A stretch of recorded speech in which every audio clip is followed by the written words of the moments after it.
नमस्कार, अस्सलाम वालेकुम, सत श्री अकाल, जय झूलेलाल।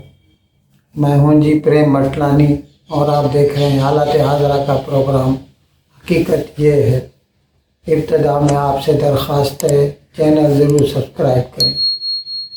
दोस्तों, भारत के इंफॉर्मेशन टेक्नोलॉजी और रेलवे के वज़ीर हैं अश्विनी वैष्णव।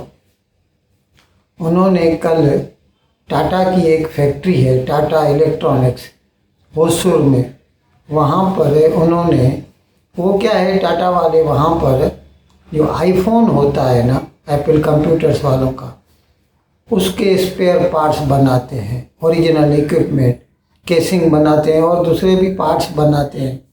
और बहुत बड़ी इन्वेस्टमेंट की है उन्होंने वहाँ पर।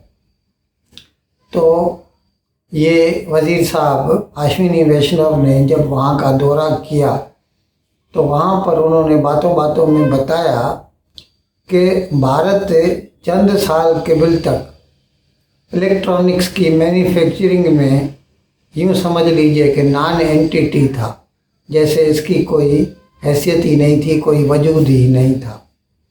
लेकिन फिर जब भारत की नई सरकार ने मेक इन इंडिया के तहत अच्छी अच्छी पॉलिसीज़ बनाई और कुछ तो खैर जो है हालात भी दुनिया के ऐसे हो गए कि बहुत सारे जो मैन्युफैक्चरर्स हैं वो चीन से शिफ्ट करके हिंदुस्तान में आ गए। तो उसकी वजह से अभी ये हो गया है कि भारत में इलेक्ट्रॉनिक्स की manufacturing per year 8.5 lakh crore रुपए की होती है। अच्छा, इस सिलसिले में मैं थोड़ा आपको याद दिला दूं, पहले भी मैं बता चुका हूं कई मर्तबा कि जब भी कोरोना का दौर था, यानी 20 और 21 जो साल थे, तो उस वक़्त चीन का, उनकी वो क्या है, डिक्टेटर है ना, तो बस जो मुंह से निकला वो कानून है। तो उनकी ज़ीरो टॉलरेंस की पॉलिसी थी। तो अगर किसी भी शहर में, अभी समझ लीजिए, अभी वुहान है शहर, तकरीबन 1 करोड़ से भी ज़्यादा की आबादी है। अब वहाँ पर अगर एक भी बंदा पॉजिटिव निकलता था कोरोना का तो पूरे शहर को लॉकडाउन लगा देते थे। और ज़ाहिर है लॉकडाउन लगा तो सारे कारखाने बंद, सब मैन्युफैक्चरिंग बंद। तो इसकी वजह से आईफोन की मैन्युफैक्चरिंग बंद हो गई। तो जिसकी वजह से उस वक़्त एप्पल कंप्यूटर्स वालों ने सोचना शुरू किया कि हमें जो है अल्टरनेट एक स्ट्रेटजी होनी चाहिए, एक प्लेस होनी चाहिए कि अगर चीन नहीं तो फिर कौन। तो फिर उन्होंने उस वक़्त भारत का इंतखाब किया।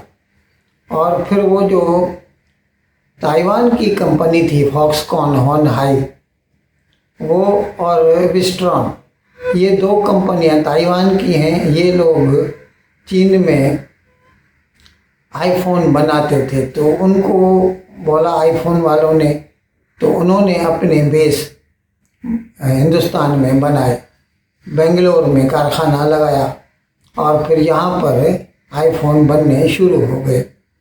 और अभी फिर तो ये कहते हैं कि rest it is history.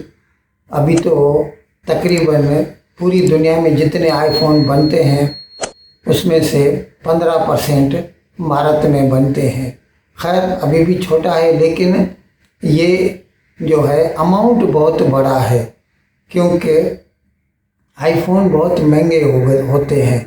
Averagely Hindustan का 1 लाख रुपए का तो एक फ़ोन होता है, जबकि दूसरों के फ़ोन तो 7-8 हज़ार रुपये के होते हैं। तो आप समझ सकते हैं कि दूसरी कंपनियों वाले 10 फ़ोन बेचेंगे और ये एक फ़ोन बेचेगा तो उतना पैसा मिलेगा। तो हम आपको बता रहे थे कि अश्विनी वैष्णव ने जब टाटा इलेक्ट्रॉनिक्स की फैक्ट्री का दौरा किया तो उसने एक तो ये बताया कि अभी हमारे यहाँ इलेक्ट्रॉनिक्स की manufacturing per annum 8.5 lakh crore की हो गई है।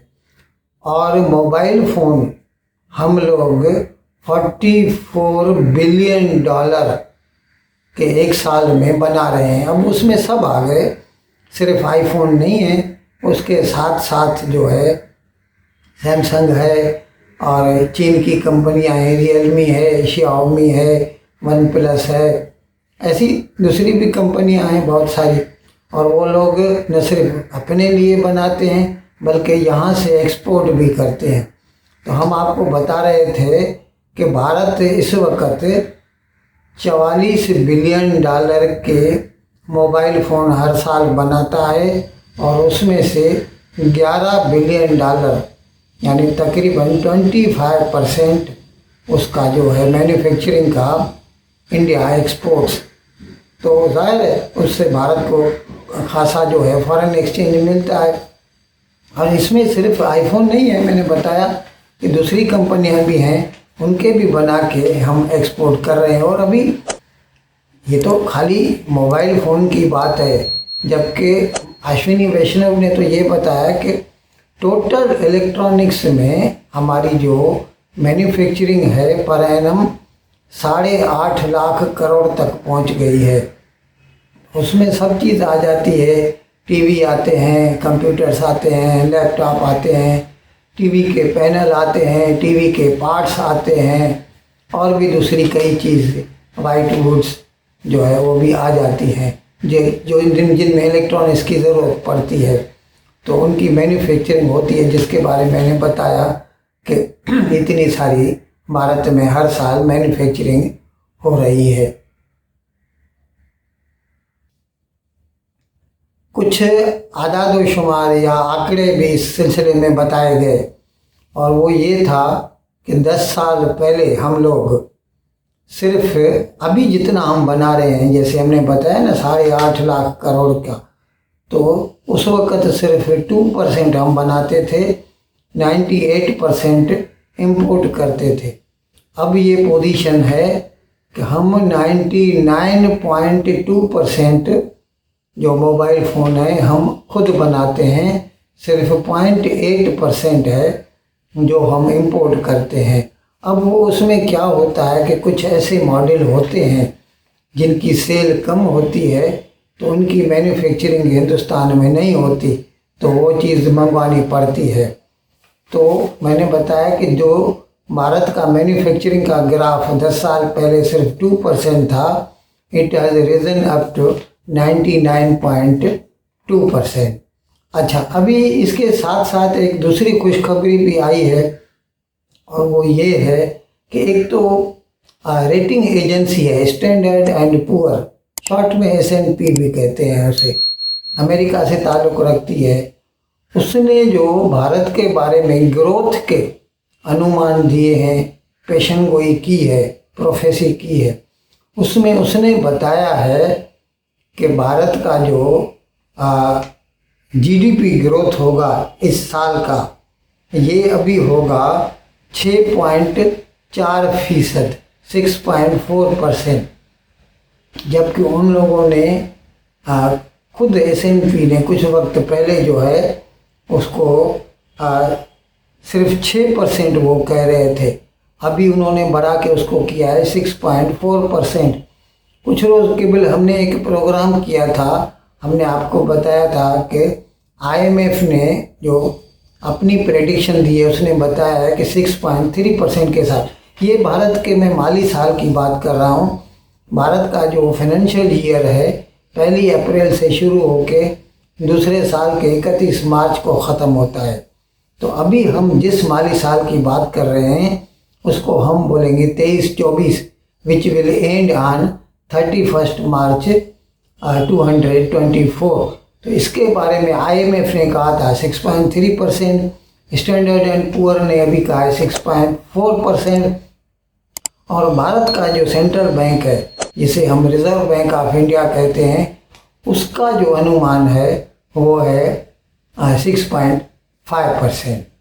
तो ये सभी जो आंकड़े हैं ये सभी इस तरफ इशारा करते हैं कि हमारी जो है pro trade, pro business policy जो है वो रंग लाई हैं, मैन्युफैक्चरिंग बढ़ी है ऑल अराउंड, न सिर्फ मोबाइल फ़ोन बल्कि ऑटोमोबाइल में भी बढ़ी है, और 10 अदरवाइज जो इलेक्ट्रॉनिक्स हैं उनमें भी बढ़ी है। फार्मास्यूटिकल में तो भारत को पूरी दुनिया का फार्मेसी कहा जाता है। इसके लिए अगर कभी मुझे बताना पड़े तो एक सेपरेट प्रोग्राम करना पड़ेगा। तो हम आपको बता रहे थे कि अभी स्टैंडर्ड एंड पुअर ने जो हमारे लिए प्रेडिक्शन की है, India will grow at 6.4% in financial year 2023-2024। इन अल्फाज के साथ मैं आज का प्रोग्राम ख़त्म करने की आपसे इजाज़त चाहता हूँ, लेकिन विदाई लेने से पहले एक मरतबा फिर आपसे मेरी दरख्वास्त है कि जिस किसी साहब या साहिबा ने अब तक हमारे इस चैनल को सब्सक्राइब नहीं किया, अज़राए करम इसको जल्द से जल्द सब्सक्राइब करें, प्रोग्राम को लाइक करें, शेयर करें और घंटी का बटन दबाना न भूलें। बहुत बहुत शुक्रिया। खुदा हाफिज़।